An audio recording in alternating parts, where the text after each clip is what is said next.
नमस्कार मित्रों, एक बार फिर से आप सभी का बहुत बहुत स्वागत है अपने YouTube चैनल जॉब गुरु में। आज का हमारा वीडियो खासकर ग्रामीण इलाकों के लिए जिनके प्रॉपर्टी है और उनके कोई प्रॉपर्टी के दस्तावेज नहीं है, उन सभी के लिए भारत सरकार की एक ऐसी योजना जिस योजना के अंतर्गत प्रॉपर्टी के कार्ड दिए जाएंगे।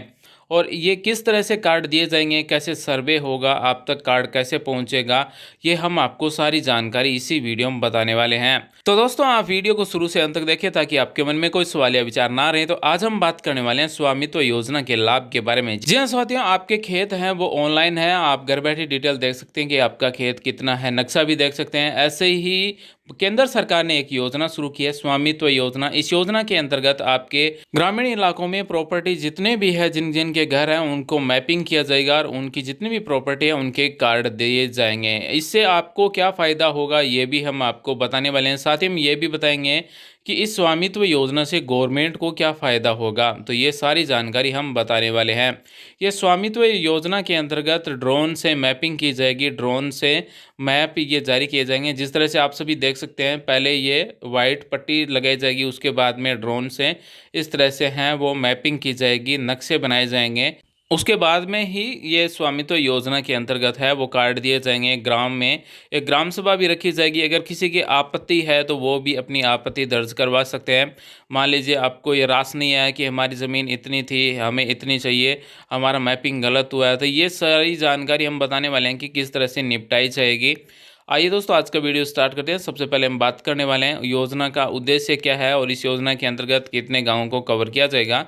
ग्रामीण भारत के नागरिकों को ऋण और अन्य वित्तीय लाभ प्राप्त करने के लिए अपनी संपत्ति को एक वित्तीय परिसंपत्ति के रूप में प्रयोग करने में सक्षम बताते हुए उन्हें वित्तीय स्थिरता प्रदान करना, यानी कि ये कार्ड बन जाएगा, उसके बाद में आप ऋण भी ले सकते हैं। 2 नंबर है ग्रामीण नियोजन के लिए सटीक भूमि अभिलेखों का निर्माण करना। 3 नंबर है संपत्ति कर का निर्धारण, जो उन राज्यों में सीधे ग्राम पंचायतों को प्राप्त होगा जहां ये विकसित है या राज्य कोषागार को प्राप्त होगा। 4 नंबर है सर्वेक्षण की अवसंरचना और जीआईएस नक्शे का निर्माण, जिनका उपयोग किसी भी विभाग द्वारा अपने उपयोग के लिए किया जा सकता है। वहीं 5 नंबर है जीआईएस मानचित्र का उपयोग करते हुए बेहतर गुणवत्ता वाली ग्राम पंचायत विकास योजना यानी कि जीपीडीपी तैयार करने में सहयोग देना। वहीं 6 नंबर है संपत्ति संबंधी विवादों और कानूनी मामलों को कम करना, यानी कि संपत्ति से संबंधित जो मामले हैं उन्हें कम किया जाएगा इस योजना के अंतर्गत। वहीं कवरेज इसमें कितने गांवों को किया जाएगा, देश में लगभग 6.62 लाख गांवों को इसमें शामिल किया गया स्वामित्व योजना में, जो अंततः इस योजना में शामिल होंगे। पूरा कार्य 4 साल की अवधि के किए जाने की संभावना है। वर्तमान में ये 2020-21 के लिए पायलट चरण का अनुमोदन दिया जा रहा है। पायलट चरण लगभग 6 प्रमुख राज्यों जैसे हरियाणा, कर्नाटक, मध्य प्रदेश, महाराष्ट्र, उत्तर प्रदेश और उत्तराखंड में लगभग 1 लाख गांवों तक विस्तारित होगा। 2 राज्यों जैसे पंजाब और हरियाणा के लिए CORS नेटवर्क स्थापित करने की योजना है। वहीं पायलट चरण के तहत शामिल गांवों की राज्यवार संख्या के लिए अनुलग्न फस्ट को देखना होगा, उसमें किस तरह से दिया गया। संबंधित राज्य सरकार भारतीय सर्वेक्षण विभाग के साथ समझौता ज्ञापन पर हस्ताक्षर करते समय गांवों की सूची को अंतिम रूप देगी।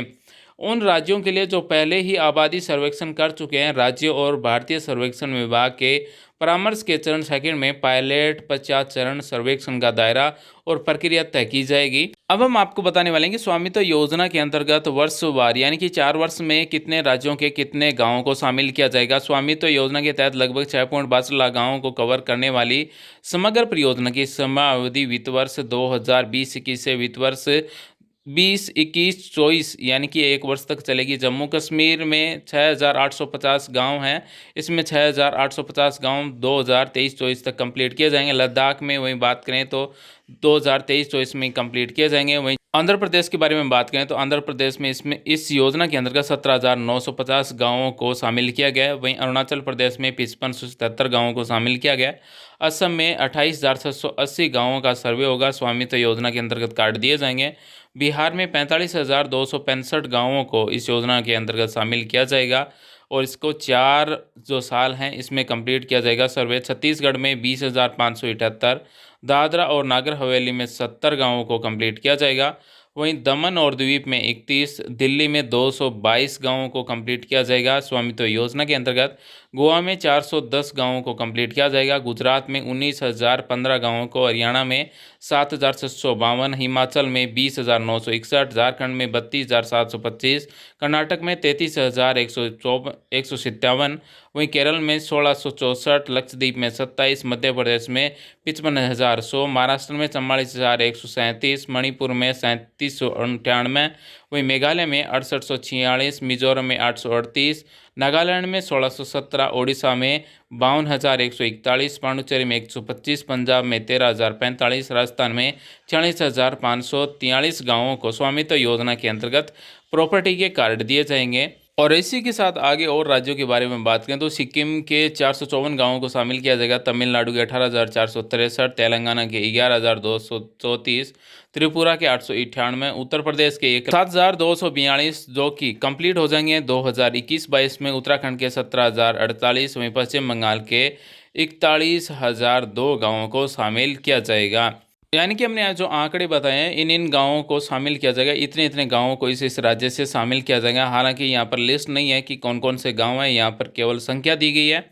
तो इस राज्यों से इतने इतने गांवों को शामिल किया गया है और पहले ही पायलट प्रोजेक्ट में हमने आपको बता दिया कि कितने गाँवों को शामिल किया जाएगा। और ये काम जो होगा वो 2023-24 तक होगा, यानी कि 4 साल तक ये स्वामित्व योजना चलेगी और इस योजना के अंतर्गत प्रॉपर्टी के कार्ड दिए जाएंगे ताकि न्यायालय में जो भी केस चल रहे हैं उनका हल हो। यानी कि बहुत सारे प्रॉपर्टी के केस हैं वो न्यायालय में लंबित हैं। साथ ही ये कार्ड बनने के बाद में आपके नाम से जितनी भी प्रॉपर्टी होगी उस पर आपको आसानी से ऋण भी मिल जाएगा। अब हम बात करने वाले हैं एक गांव में इस योजना के अंतर्गत कितना खर्चा हो सकता है। एक गाँव में 4,800 रुपये का खर्चा होगा टोटल।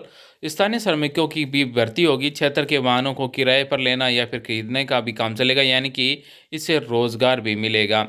साथ ही छोटे आकस्मिक खर्चे सहित एसओआई द्वारा 1, 2, 4 क्षेत्र की गतिविधियों के लिए परिचालन व्यय, कार्यालय, साथ ही क्षेत्र मानचित्र गतिविधियों के लिए परियोजना में उपयोग के लिए उपकरणों, हार्डवेयर, सॉफ्टवेयर और उपकरणों हेतु पूंजीगत व्यय होगा। प्रशिक्षित एसओआईटी डिजाइनर या फिर सर्वेयर की कमी के मामले में फीचर निष्कर्ष कार्य की आउटसोर्स किया जा सकता है। यानी कि स्वामित्व योजना जिस गांव से जो भी है उनको भी फायदा होने वाला है, क्योंकि इस योजना के अंतर्गत जो सर्वे किया जाएगा उनमें गांव के लोगों को भी शामिल किया जाएगा, उनको भी रोजगार दिया जाएगा। अब हम बात करने वाले हैं पायलट चरण में, यानी कि 2020-21 में जो ये पायलट चरण होगा 1 साल का, इसमें कितने कितने राज्यों के कितने कितने गाँवों को शामिल किया गया है। हरियाणा के 7,652 गाँव को शामिल किया गया, जिसमें से 3,826 गाँव को कंप्लीट किया जाएगा। तो ये लिस्ट आप सभी देख सकते हैं। उत्तर प्रदेश के 1,07,242 गाँवों को कंप्लीट किया गया, जो कि 53,622 गाँवों को इसमें पायलट प्रोजेक्ट में कंप्लीट किया जाएगा। टोटल 1,01,097 गाँवों को पायलट प्रोजेक्ट के अंतर्गत कंप्लीट किया जाएगा। अब हम बात करने वाले हैं कि ये सर्वे कैसा होगा। यहाँ पर हम स्टेप के माध्यम से आपको बताने वाले हैं कि ये स्वामित्व योजना का जो सर्वे होगा वो कैसे होगा। स्वामित्व योजना का पहला स्टेप है किसी भी गांव या फिर स्टेट को लाल डोरा मुक्त करना। उसके लिए सबसे पहले हमें उस गांव की मशीन तथा सीजर सर्वे ऑफ इंडिया को स्कैनिंग करने के लिए सौंपना है, ताकि सर्वे ऑफ इंडिया उसे स्कैन कर सके। इस बात का ध्यान रखें कि स्कैनिंग करवाने से पहले लाल डोरा की सीमा तक के ततीमा जात जो हार्ट्रोन द्वारा हमें सफ़ेद मसावी सौंपी गई थी उस पर काटे जा सकें। स्वामित्व योजना का 2 नंबर स्टेप है सर्वे ऑफ इंडिया इस्तेमाल के पत्थरों को, यानी कि मुस्तिल मौके की सहायता संबंधित गांवों की बाउंड्री को कायम करेंगे तथा अपने कोऑर्डिनेट्स स्थापित करेंगे। जो कोऑर्डिनेट सर्वे ऑफ इंडिया द्वारा किए जाएंगे उनको राजस्व विभाग के कर्मचारी द्वारा सवेरी पत्थर में सहायता से पैमाइश करके मिलान करना है, ताकि उन्हें कोई अंतर ना रहे तथा जांच पड़ताल सुनिश्चित हो सके। कोऑर्डिनेट्स जांच पड़ताल होने उपरांत सर्वे ऑफ इंडिया विभाग के कर्मचारी लाल डोरा को कायम करेंगे तथा फिरनी को भी कायम करेंगे। अपनी संतुष्टि के लिए राजस्व विभाग को भी पैमाइश करने, लाल डोरा तथा फिरनी को कायम कर लेना तथा दोनों विभागों द्वारा कायम किए गए मौका मिलान होने पर आगामी कार्रवाई अमल में लाई जाएगी। यानी कि सबसे पहले गाँवों का जो ये सर्वे होगा उस टाइम गाँव की सीमा है वो तय की जाएगी। उसके बाद में 3 नंबर स्टेप है पंचायत विभाग द्वारा पंचायती राज एक्ट 1994-95 की धारा 26 के अधीन दी गई शक्तियों का प्रयोग करके अंदर आबादी के नक्शे को तैयार करना। साथ ही 4 नंबर स्टेप है सर्वे ऑफ इंडिया द्वारा ड्रोन फ्लाइंग करके अंदर आबादी के street, plot, building, weekend land, government land आदि की मैपिंग की जाएगी तथा इसके लिए पंचायत विभाग द्वारा सफेदी लगाने का कार्य किया जाएगा। यानी कि सफेदी से बाउंड्री तय की जाएगी। सर्वे ऑफ इंडिया विभाग द्वारा ड्रोन मैपिंग करने के उपरांत प्रॉपर्टी आइडेंटिफाइड हुई, उसको कोड नंबर, नक्शा व फीडबुक प्रथम चरण के लिए दिए जाएंगे। ऑब्जेक्शन आने से पहले के समय ये दिए जाएंगे। स्वामित्व योजना का 5 नंबर स्टेप होगा, ये बहुत ही महत्वपूर्ण स्टेप है। स्वामित्व योजना के अंतर्गत ड्रोन मैपिंग के बाद सर्वे ऑफ इंडिया द्वारा मैप आईडी नंबर सहित पंचायत विभाग को सौंपा जाएगा। इस डंच की सहायता से पंचायत विभाग यानी कि ग्राउंड लेवल पर जो स्ट्रीट या plots, building, weekend land, government land आदि के मिलान किया जाएगा। तथार्थ उपरोक्ता पर कौन कौन व्यक्ति काबिज हैं, उस पर आईडी नंबर की जितनी भी सीमाएं हैं, उनके पूर्व, पश्चिम, उत्तर, दक्षिण में कौन कौन व्यक्ति लगता है, इसका विवरण तैयार किया जाएगा तथा इसकी फील्ड बुक भी तैयार की जाएगी।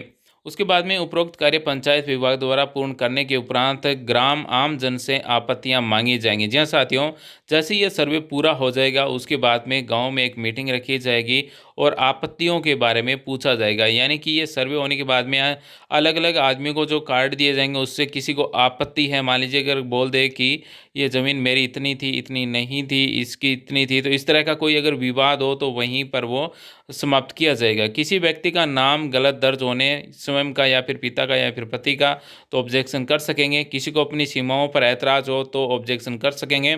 3 नंबर है, किसी व्यक्ति को अपनी आईडी नंबर पर आपत्ति हो तो यानी कि संयुक्त परिवार को एक आईडी नंबर दिया जाएगा और परिवार के सदस्य अलग अलग करवाना चाहते हैं तो करवा सकेंगे। 4 नंबर है, किसी व्यक्ति को संयुक्त परिवार की आईडी में शामिल किया न किया गया हो। 5 नंबर है, किसी व्यक्ति को अपने क्षेत्र पर भी ऐतराज़ हो सकता है। 6 नंबर पर, किसी आईडी पर कब्जा 2 या 2 से अधिक लोगों का हो तो नाम एक का दर्ज हो गया हो। वहीं 7 नंबर है, कब्जा किसी व्यक्ति का हो और अन्य किसी व्यक्ति का दर्ज नाम हो गया हो, इससे संबंधित ऑब्जेक्शन कर सकें। अगर कोई विवाद सिविल कोर्ट में लंबित है या फिर किसी भी प्रॉपर्टी पर स्टे लिया गया है तो उसके आईडी नंबर देखकर डेप्यूटी प्रॉपर्टी चला जा सकता है तथा निर्णय होने के उपरांत ही निपटारा किया जाएगा। यानी कि अगर कोई मान लीजिए मामला कोर्ट में है तो उसका निपटारा होने के बाद में ही प्रॉपर्टी का आईडी नंबर जारी किया जाएगा, उससे पहले जारी नहीं किया जाएगा। यानी कि सब कुछ सही होने के बाद में ही ये कार्ड बांटे जाएंगे। स्टेप नंबर 6, ऑब्जेक्शन को सुनकर ग्राम सभा द्वारा निर्णय किया जाएगा, यानी कि गांव पर ही ये निर्णय होगा। निर्णय उपरांत यदि कोई त्रुटि पाई जाती है तो ग्राम पंचायत अपने रिकॉर्ड में तथा सर्वे ऑफ इंडिया के नक्शे में रिकॉर्ड के उन द्वारा तैयार किया जा सकता है, उन्हें दुरुस्ती करवाई जाएगी। अंतिम निर्णय का अधिकार संबंधित कलेक्टर को दिया जाएगा। मान लीजिए अगर मामला फिर भी नहीं सलटता है, नहीं निपटता है, तो वो अंतिम निर्णय होगा वो कलेक्टर साहब करेंगे। 7 नंबर स्टेप है, ऑब्जेक्शन का निपटारा होने के बाद पंचायत विभाग संबंधित लोगों के नाम यानी कि certificate, deed to title ownership करवाने के लिए पंचायत विभाग के माध्यम से प्रस्ताव यानी कि financial commissioner, revenue and additional chief secretary to government of Haryana, जो भी है, जो भी स्टेट होगा, डिस्ट्रीब्यूटर मैनेजमेंट डिपार्टमेंट, जो भी अनुमोदन के लिए भेजा जाएगा। उनके आदेश प्राप्त होने के उपरांत पंचायत विभाग प्रस्ताव पास करके प्रस्ताव की संलग्न करके जो रिकॉर्ड फाइल हुआ उसके अनुसार संबंधित पक्षों को certificate, deed to title ownership संबंधित तहसील, उप तहसील रजिस्टर करवाएंगे। उसके बाद में 8 नंबर स्टेप है, जो लाल डोरा का सर्वे ऑफ इंडिया तथा पंचायत विभाग द्वारा किया गया है उन्हें पूर्ण होने के उपरांत पंचायत विभाग द्वारा मेंटेन किया जाएगा तथा आगे जो भी फेरबदल होगा उसका रिकॉर्ड भी अपडेट पंचायत विभाग अपने स्तर पर करेगा। यानी कि जो भी प्रॉपर्टी लेन देन होगी वो भी पंचायत स्तर पर होगी। और ये स्वामित्व योजना का जो कार्ड मिलेगा ये आपके मोबाइल पर मैसेज आएगा या फिर ग्राम स्तर पर, पंचायत स्तर पर आपको बांट दिए जाएंगे। उम्मीद करते हैं दोस्तों हमारे द्वारा दी गई जानकारी आपको अच्छी लगी। स्वामित्व योजना के लाभ के बारे में आपको अगर और जानकारी चाहिए तो हमें कमेंट कर सकते हैं, हमारी तरफ से रिप्लाई किया जाएगा। वीडियो देखने के लिए धन्यवाद साथियों, थैंक्स फॉर वॉचिंग। आपका दिन शुभ हो। जय हिंद, वंदे मातरम।